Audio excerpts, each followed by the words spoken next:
You're not waiting for the right time. You're stalling. You've been circling the same thoughts, the same excuses, the same half-hearted promises for years, maybe decades. You tell yourself you need clarity, like it's a map you'll find under your pillow one morning. You say you need confidence as if it's a gift someone will hand you when you were good enough. But let's cut through the fog. You're not preparing. You're hiding. Deep down, you know it. You feel it in the way your chest tightens when you scroll past someone else living the life you want. You hear it in the quiet of 2 a.m. when the world is asleep, but your mind is a carousel of what-ifs and not-yets. You've built a whole cathedral out of indecision, and you've been worshiping at its altar for so long, you've forgotten what it feels like to breathe without the weight of almost. You don't hate your comfort zone, you've made a religion out of it. And it's not because you're lazy, it's not because you're weak. It's because the pain you know is safer than the freedom you don't. The ache in your chest, the knot in your stomach, the endless loop of overthinking, they're familiar. They're your roommates now. You know their habits, their triggers, their quiet hours. You've learned to live with them, to make coffee with them, to scroll through your phone while they sit across from you, staring. But freedom? Freedom is a stranger. Freedom means stepping into a room you've never seen, with no map, no script, no guarantee you'll like who you meet there. So you stay. You stay in the job that dims your light, telling yourself it's stable. You stay in the relationship that chips away at your soul, calling it complicated. You stay in the habits that numb you, scrolling, binge-watching, overworking, because they're easier than facing the mirror. Not the one above your sink, but the one inside you. The one that shows the truth you've been dodging. You're not stuck. You're choosing this. Every day you don't move, you're choosing the familiar pain over the unfamiliar unknown. Let's be brutally honest. You don't want to change. You want relief. You want the hurt to stop, the noise to quiet, the weight to lift, without having to do the work of dismantling the life you've built around it. You want a new life without becoming a new person. You want the pain to vanish like a bad dream, leaving no trace, no scars, no lessons. But that's not growth. That's emotional sedation. And you've been chasing it for so long you've forgotten what it feels like to be awake. You know how it plays out. You romanticize your potential, dreaming of the version of you who has it all together. The one who speaks up, takes risks, lives boldly. But when the moment comes to act, you freeze. Because acting means exposing your limits. It means admitting you might fail, you might fall. You might not be as shiny as the version of you in your head. So you stay in the fantasy, where it's safe, where you can't be judged. You read the self-help books. You listen to the podcasts. You post the quotes about healing and growth. But it's all a costume. You're not healing. You're hiding. Hiding behind therapy jargon, behind spiritual buzzwords, behind the excuse that you're being gentle with yourself. Let's drop the soft language. You're not overwhelmed. You're procrastinating. You're not processing. You're avoiding. You scroll for hours, comparing your life to strangers, then call it research. You say you're practicing self-love, but you won't hold yourself accountable because that feels too much like betrayal. You tell yourself you're protecting your heart, but what you're really protecting is the story you've built.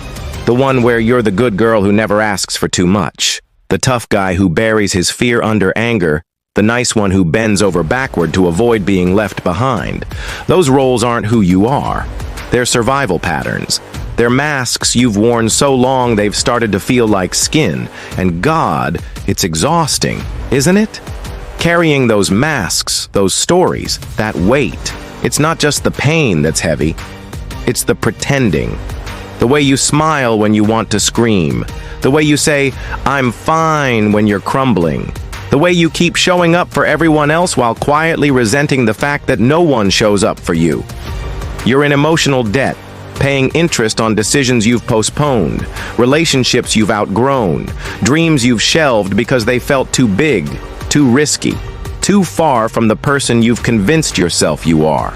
You ask yourself why you're so tired all the time. Why you feel like you're wading through quicksand, even on the good days. It's not just the late nights or the long hours.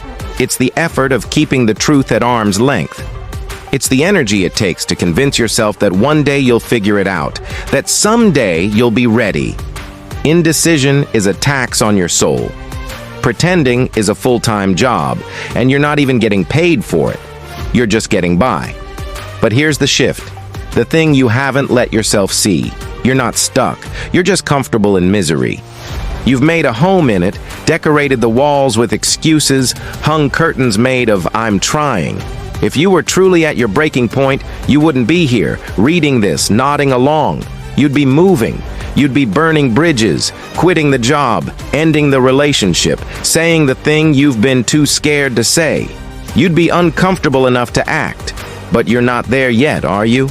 You're still waiting for permission, for certainty, for a sign that it's safe to step forward. The truth is, there's no perfect time. There's no moment when the fear disappears, when the pain stops whispering, when you suddenly feel ready. If you're waiting for that, you're waiting for a mirage. The life you want isn't on the other side of some magical transformation. It's on the other side of a choice, a messy, imperfect, terrifying choice. Because growth doesn't start when you're fearless. It starts when you're honest. So let's get honest. Painfully, brutally honest. If someone disrespects you more than once, it's not a mistake. It's who they are.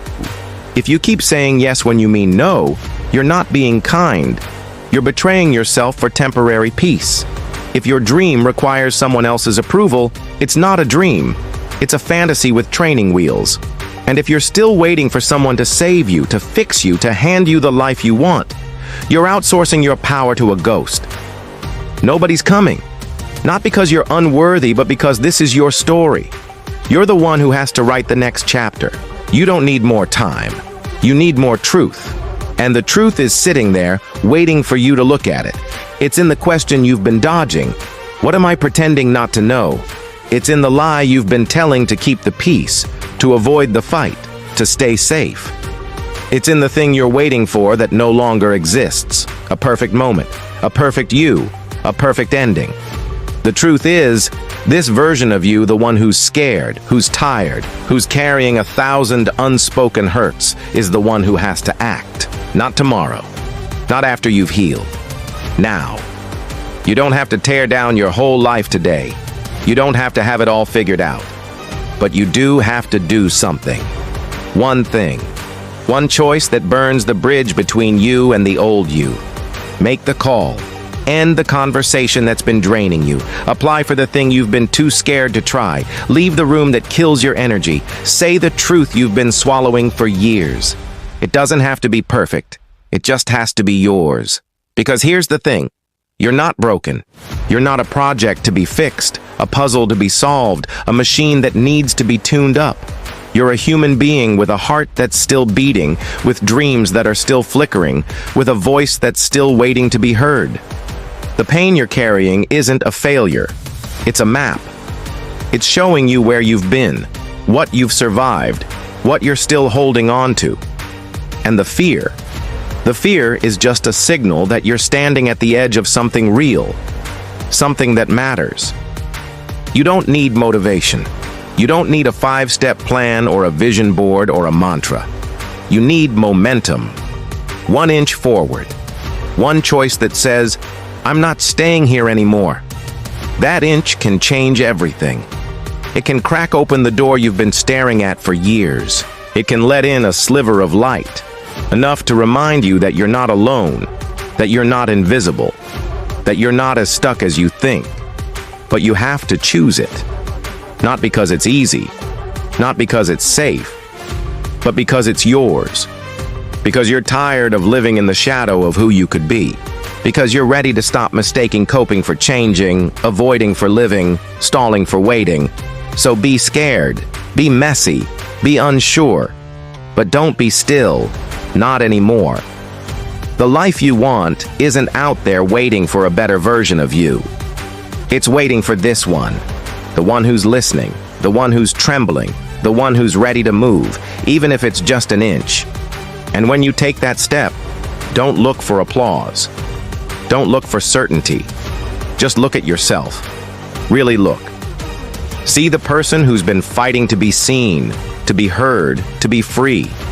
See the person who's been carrying the weight of 1,000 unspoken truths and is still standing. See the person who's not perfect, but who's enough. Then keep going. Not because you have to, but because you can. Because the truth is a door, and you're already holding the key.